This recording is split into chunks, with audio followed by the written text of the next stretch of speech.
Y como te lo anticipábamos hace instantes, hoy se conmemoran 14 años de una de las tragedias más importantes que hemos tenido aquí en nuestra ciudad, en nuestro país, y sobre todo en relación a lo que tiene que ver con los eventos culturales, con la música. Cambió absolutamente el formato de ir a un concierto, de ver shows en vivo, de cómo armar la seguridad de un concierto, y lamentablemente todo eso se aprendió después de una tragedia que fue la que tuvimos en Cromañón en el año 2004. Yo les decía, estamos con Facundo, casi te digo Fabián, con Facundo, él es sobreviviente de Cromañón. Vamos a estar charlando con él sobre esa situación tan trágica, tan traumática que ha sido para todos los que estuvieron allí en ese momento y los que estuvieron afuera. Yo no sé si acá Mariano se acuerda qué le pasó a él el día que se enteró, qué estaba haciendo. Yo me acuerdo exactamente qué me pasó ese día. Estaba en relación con un programa de música que tenía en América, en el canal de América en ese momento, llamaba Subí el Volumen. Me fui a dormir esa noche sabiendo que iba a ir una productora con un camarógrafo a cubrir el concierto, como hacíamos con todos los conciertos de la ciudad y de la provincia de Buenos Aires, para mostrarlos luego en el programa. Y cuando me levanté a la mañana y vi las noticias y no me podía comunicar con ellos, realmente la desesperación fue grandísima. Tuvimos, podríamos decir, la suerte que ese cámara no pudo llegar al concierto, por lo tanto no fueron ellos ese día, pero podrían haber sido víctimas fatales. En ese momento yo estaba muy relacionada con el rock y trabajaba asiduamente con conciertos, con bandas, en vivo, en piso, y la verdad que fue una tragedia humana y por supuesto para la música muy grande. Mariano, no sé si recordás qué te pasó en ese momento, sí, cómo te enteraste de la noticia. Lo mío fue más extraño todavía, porque yo me enteré como 5 días después. Yo estaba en medio de la nada en carpa. Y volví a los 5 días y cuando vi lo que había ocurrido era como una especie de ¿viste? Cuando tratás de procesar en muy poco tiempo todo lo que... Sí, mucha lo que gente la lo gente procesó en 5 días. Claro. Entonces, 194 muertos, por lo menos los que murieron ese día, pero después hubo muchos más como consecuencia de suicidios u otro tipo de secuelas. Es una tragedia que tocó lo político, lo económico... Bueno, de hecho cayó un jefe de gobierno, cayó Ibarra, tiempo después. Es una tragedia que realmente, como vos decís, cambió la forma de entender los espectáculos culturales, cambió la forma de organización, cambió la forma de la infraestructura que había en diferentes lugares. En muchos casos la complejizó de una manera que muchos teatreros o gente que se ocupaba de tener ciertos lugares culturales no pudieron cumplir con esas normas y debieron cerrar sus lugares. Sí, se complejizó para las bandas chicas que empezaban a crecer y que tocaban en cualquier lugar y ya no se podía, la capacidad para determinados lugares. O sea, pasó lo que pasa habitualmente con la política, que se empezó a sobreactuar el tema de la seguridad, en lugar de actuarlo como correspondía. No llegar al delirio de Cromañón, pero se empezó a sobreactuar y eso como generalmente pasa. Pero fue efectivamente todo lo que se sucedió después de Cromañón, después de 194 muertes, insisto, muchas muertes más que sucedieron después como causa, como consecuencia de esa tragedia, cambiaron para bien, en muchos casos, la forma de entender los espectáculos culturales. Y ahora sí, gracias Mariano, y ahora sí te pregunto a vos, ¿cómo lo viviste? ¿Qué pasó ese día? Si me puedes hacer una crónica desde que te levantaste esa mañana. Vos estabas ahí. Él estaba ahí, sí. Y desde que te levantaste esa mañana, porque estamos hablando encima de un fanático de callejeros, que en ese momento lo eras, porque un fanático cuando va a ver su banda favorita, el ritual arranca desde que se levanta, inclusive a veces hasta el día anterior. Contame cómo te habías preparado, qué tenían armado para ese día y cómo ocurrió. Yo ya había ido a ver excursionistas, que había sido el 18 de diciembre, entonces dijimos con un amigo, vamos a despedir el año. Callejeros tocaba 28, 21 y 30 de diciembre, tocaba en cada uno la presentación de un disco. El último era Rock and Roll sin Destino. Sí. Y yo fui con un amigo, habíamos ido a sacar, creo que habíamos sacado la entrada ese mismo día, y luego ahí nos fuimos en colectivo hasta 11, habíamos llegado temprano. ¿Vos de qué barrio, de dónde venías? Yo vivía en Ramos Mejía. Mi amigo vivía en Belgrano, nos reunimos, fuimos me acuerdo al local que era Locuras en ese momento, donde se compraban las entradas, y después nos fuimos ahí en Belgrano. Sí, y después nos fuimos a 11. Y llegamos temprano porque queríamos ver la banda Soporte, que era Ojos Locos. Ojos Locos. Y bueno, ahí entramos muy temprano, ya había con ojos locos bengala, ya había mucho humo y se notaba que había muchísima gente, ¿no? Otras veces que habías ido a ver la banda ya se habían usado bengalas, Sí, era siempre, un hábito, sí, era sí. re habitual. Porque ya la banda era bastante grande. Sí, había crecido un O sea, montón. en Excursionista había metido 18.000 personas, antes había llenado 2 obras, o sea, era El una... show se auspiciaba como show de bengalas. Sí, no, y además era impensado que iba a reventar de cantidad de gente cuando ya venía haciendo conciertos de 18.000, Claro. 20.000 Ellos personas. quisieron como una forma de despedir el under en cierta forma, Sí. porque el chabón los había ayudado mucho a crecer con esos recitales. Al chabón le costó la vida esa Sí, situación. totalmente. Y bueno, después empieza a tocar, bueno, se anuncia que va a tocar Callejeros y demás. Yo recuerdo que ahí antes de que arranque Callejeros, Chabán sale a hablar y dice: paren con las bengalas porque nos vamos a morir como el supermercado de Paraguay, que había sido unos meses antes. Y bueno, luego arranca Callejeros y ahí con la canción Distinto, que habrá tocado 1 minuto y medio, más o menos, 1 minuto. Y yo estaba, mi amigo se quedó más atrás y cuando empezó a tocar Callejeros yo me fui para adelante de todo, al lado de las rejas. De las vallas sería. Sí, sí, sí. Y, de las vallas de contención claro, del del escenario. Y ahí veo que se empieza a correr la gente, a empujarnos todos y empieza una aureola en el techo a prenderse fuego, que era la media sombra con Sí. la goma espuma. Y ahí con los empujones de la gente yo quedé atrás. Y ahí con un acto, ahí recuerdo que se corta la música, que empieza a caer ese humo nauseabundo, pesado, que es, viste, como el humo de una goma prendida a fuego, Sí, sí. así bien espeso, y ahí como un acto reflejo fui corriendo hacia la valla de nuevo, y ahí recuerdo que trepé la valla, se apagó la luz, y bueno, ahí ¿Te empecé subiste al escenario entonces? No. Trepé la valla, la pasé la Sí. valla, ¿Y por y dónde ahí saliste? se cortó la luz. Me desmayé, empecé a ver, lo último que sentí es que empecé a pisar gente, me pisaron y demás, y ahí me desmayé. Luego me desperté afuera, todo mojado, Te sacó alguien. todo negro, por el hollín, sentado en la goma de un camión de bomberos. Y es hasta el día de hoy que no sé quién me ha No sabes salvado. quién te Ay. Y no sé si esa persona está viva, porque muchas personas Sí, Sacaban y volvían a entrar para sacar a otros. en Sí, ese sí, sí. interín de entrar y salir, mucha gente Se falleció. envenenó. Entonces, hasta el día de hoy yo no sé. amigo? ¿Y tu amigo? Sí, Facundo, ¿tu mi amigo? amigo está bien, él porque se había Que quedado se había más quedado atrás, más atrás. tuvo como 30, 40 minutos trabado en la puerta de salida, pero pudo salir. Viste que te quedas sin Después, palabras sí. porque es una crónica tan tremenda realmente vivirlo desde adentro. recordás ese fogonazo en el techo, pero no recordás dónde comienza ni cómo empieza toda la historia? No, porque Solo lo que ves. yo estaba de espalda. Estabas de Yo estaba espalda. mirando muy cerca del escenario. Eso fue atrás mío. La bengala que se prende, bueno, eran varias, pero la que incendia es una que se prende desde más arriba o era desde... Mira, eso Eso nunca se en las supo, pericias no se ¿viste? supo. Las pericias, Y yo te digo, para lo mí no reinvestigué y no se sabe. fue una bengala. Porque vos la bengala vos la prendés y se va acabando. O sea, y al último la puedes tirar al último. Lo que parece que fue una candela o 3 tiros. En realidad en el Una techo, cañita cuando se dio voladora. la pericia, había varios impactos. Quizás no fue una sola, fueron varias.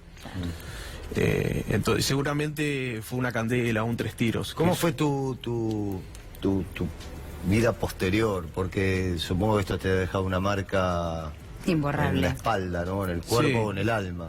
Fue yo digo que volví a renacer, ¿no? Una nueva oportunidad que nos dio la vida y justo hoy, yo en ese momento tenía 14 años y se cumple 14, o sea, volví a tener una vida hoy. O sea, es como un segundo Sí, cumpleaños. un segundo cumpleaños. Nada, yo creo que hay 2 formas de tomar esto.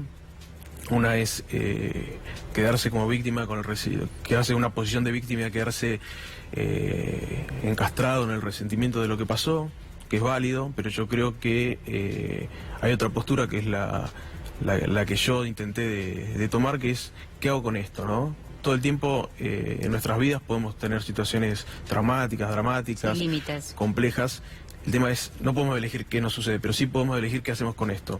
Y en mi caso personal, yo elegí esta situación como un combustible para hacer cosas, ¿no? Y me dediqué a Bueno, ¿te estudiar. convertiste en abogado? Soy abogado, claramente la búsqueda de justicia tiene que ver Claramente. con esto. Y ahí va Facundo, mi- participaste, Sí, sí, ¿participaste en alguna de las movidas que se hicieron desde el grupo de familiares? Sí, tuve mucha relación con la Asociación Civil Familias por la Vida, que la lidera Nilda Gómez. He colaborado con ellos. La ley de víctimas que se aprobó, en cierta forma la redacté yo, después la llevaron otros legisladores. La ley, el proyecto de ley que se presentó sobre la tragedia Viara lo redacté yo. Y me dediqué mucho a investigar sobre el tema de victimología.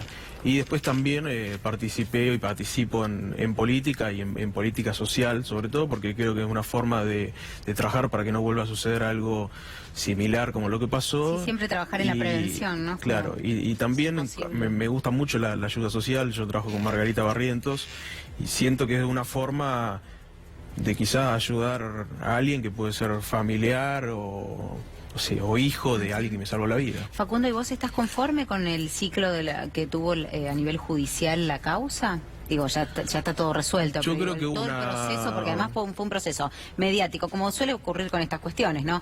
Político, de intereses, empresariales. Bueno, se metieron tantas cuestiones en esta causa. Digo, ¿estás conforme? ¿Te parece que la causa tuvo Desde el punto de un buen vista proceso? judicial, yo creo que hubo una cuota de justicia, teniendo en cuenta también ¿cómo decís vos? Cómo se alargó el proceso. Fue larguísimo. Y teniendo en cuenta cómo funciona la justicia en Argentina y también valorando otras tragedias que no se ha llegado a obtener justicia, ¿no? O sea, el caso de Keyvis, por ejemplo. El de Keyvis es el más emblemático. Claro, ¿no? Que tiene también similitud con Cromañón. Entonces, yo creo que sí, que hubo una cuota de justicia. Podemos discutir si las penas, por ejemplo, el caso de Chabán y de Villarreal era doble eventual o en este caso fue siendo culposo y cohecho activo. Yo que estoy conforme con eso. Sí, también en el caso de Ibarra me hubiese encantado que lo inhabiliten para que nunca más ocupe un cargo público, cosa que no se hizo. Me parece una falta de respeto que siga ocupando cargos públicos como lo hizo durante toda una década. ¿Y con la banda?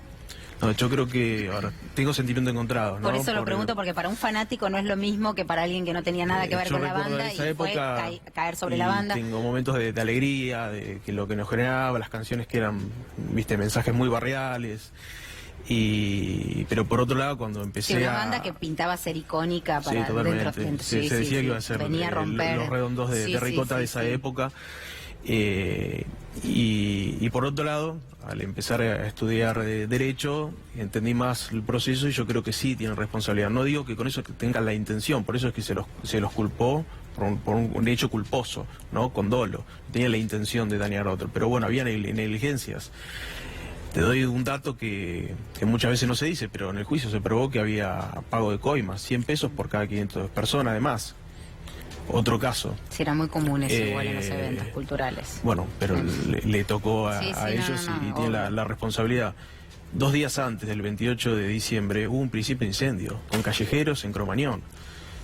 ¿Cómo se apagó? En uno de los conciertos anteriores. Sí. O sea, entonces, ¿cómo se apagó eso? Con un extinguidor se apagó no había más matafuego y lo terminaron apagando con vasos que tiraban arriba y lo terminaron apagando. Una semana antes tocaba la 25, otra banda que principio también de llevaba un montón de diciembre. gente. Sí. 1 de mayo de 2004, cuando se reinaugura Cromañón por entrar el Reventón, principio diciendo jóvenes protesteros. O sea, Sí, había antecedentes. Bueno, de esto que está podía pasar. claro que lo que ocurrió fue como yo siempre digo, la tormenta perfecta es cuando tenés una falla del Estado, una falla de los privados y una falla de los públicos. Totalmente. O sea, tenés como Sí, el tripartito el perfecto. privado, Un que cóctel es explosivo. el chabán que En este organizó caso. mal, que cerró mal, No, que tenía la media sombra, que tenía la Chabán puerta venía cerrada. haciendo esos eventos cuando Bueno, está bien, nosotros íbamos está bien. que éramos 50. Pero bueno, está bien. No, entiendo No pasó que nada debería hasta ese haberse momento porque Dios ayornado. quiso. No, porque era menos gente.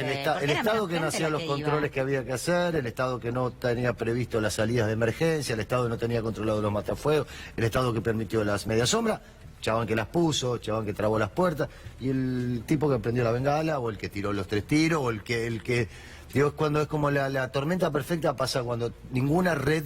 Si una de las patas hubiera funcionado, no hubiera pasado eso. Sí. Si el Estado hubiera hecho su trabajo, si el privado hubiera hecho su trabajo, si el público hubiera hecho su trabajo, no pasaba nada. O por Ahora, lo qué menos, interesante lo que decís. Decía Mariano que después el apriete fue tan fuerte que después se van de como, viste, la vara era demasiado alta después. Sí, era como, se sobreactuó, como se siempre sobreactuó porque, claro, había tanto miedo, además, tanto claro, temor no querían y no pagar lo que querían, pagó Ibarra. claramente. Entonces después se fue al otro extremo. ¿Qué te pasa ahora cuando ves que Fontanet organiza un show, que toca en Córdoba, toca en Mendoza, que está tratando de rearmar su banda y su vida? Yo en lo personal no tengo ningún problema, creo que tiene derecho a trabajar y rehacer su vida. ¿Y por qué pensás que hay tanta gente que sigue como decía usted una palabra, enquistado en ese momento? Como entiendo que vos sos un sobreviviente, hay mucha gente que perdió a su familiar, entonces ahí tenés una diferencia sustancial, sí, ¿no? Sí, claro. Vos estás vivo, el otro perdió. Claro, el que perdió a su familia o un familiar en el accidente tiene como un resentimiento, un odio, no sé si odio, como un ánimo de revancha mucho más grande.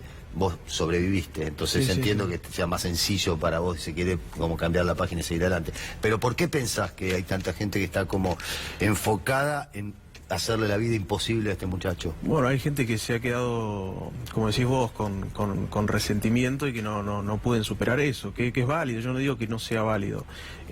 También conozco sobrevivientes que también se han quedado en esa situación. Y también conozco gente que han sufrido tragedias muy importantes, con pérdidas de hijos, no sé, por ejemplo, Viktor Frankl es un autor muy importante, psicólogo que falleció, que era sobreviviente del Holocausto, de campo de concentración, y escribió toda una teoría, y fue uno de los fundadores de la logoterapia, la resiliencia, de cómo salir adelante frente a adversidades tan complejas como haber sobrevivido a un campo de concentración. Y yo creo que eso tiene que ver cómo uno lo canaliza, cómo uno también tiene por supuesto, ayuda con qué herramientas tenés personales y de afuera para poder elaborar un duelo. Eso yo lo que digo seguro, es que atarse al resentimiento te vuelve en cierta forma, te ata y te vuelve esclavo de eso. Entonces te vuelve no atávico. puedes construir tu vida y la vida sigue. Hay una pregunta que yo me hago permanentemente y nunca tengo respuesta, probablemente por no haber sufrido una tragedia como la que vos fuiste parte, testigo o víctima, que es, ¿el dolor justifica todo? Esa es mi pregunta. O sea, el dolor de haber perdido un familiar, de haber estado en el Holocausto, de haber estado en una tragedia, de haber estado en lo que fuere, justifica el ánimo de revancha, justifica la venganza por mano propia, justifica todo. No, yo creo que no. Vivimos en un Estado de Derecho y están las instituciones para poder resolver esos conflictos, que obviamente nunca te van el que perdió un hijo o un familiar nunca te lo van a recuperar, pero bueno, son las instituciones que nosotros tenemos y está la instancia penal que ya se terminó y ahora los que estamos en la etapa judicial civil intentamos también tener una recompensación por eso. Obviamente, digo, nunca es suficiente. Pues yo me pregunto todo el tiempo eso, viste que cuando hay una situación más que nada televisiva, de una tragedia, de lo que fuere, van los cronistas, le ponen el micrófono al familiar directo, qué sé yo. Si lo hablábamos con el Ara San Juan. Y muchas veces dicen cosas apropiadas y muchas veces dicen disparate, viste, como hay que salir a cortar cabeza, hay que matar gente. Por eso yo a veces cuestiono un poco esto de el vale todo, ¿no? Esta postura de que el familiar de la víctima siempre tiene razón. Yo no sé si siempre tiene razón. Te diría que creo que no. Bajo las condiciones psíquicas, emocionales en las que se encuentra, es difícil poder tener cierta visión recién clara de la hablábamos situación, con el amor, ¿no? Tenés que tomar distancia como para con el poder... velo de Levinas, de nuestro filósofo amigo, es imposible. Te agradecemos un montón que hayas venido acá. Siempre es importante escuchar a alguien resiliente, ya que usamos esa palabra, de estas causas y de estas situaciones tan límites, ¿no? Y para nosotros ha sido, después de esta tragedia, un antes y un después. Le mandamos un abrazo, obviamente, gigante a todos aquellos familiares que un día como hoy, imagino, están todavía haciendo el duelo de la pérdida de su ser querido. Y yo valoro mucho también tu discurso, tu forma de hablar, tu forma de sentarte, tu forma de presentarte frente a la tragedia, ¿no? Porque no es fácil haber sido parte de una situación tan traumática y ponerse en un lugar un poco más como de tratar de que la sociedad piense desde otro lugar y no solamente desde el lugar de la revancha, el odio, el fastidio, el enojo, ¿no? Así es. Es mucho más interesante. Muchas gracias. Gracias. Éxitos con tu carrera profesional. Sheila, queremos saber cómo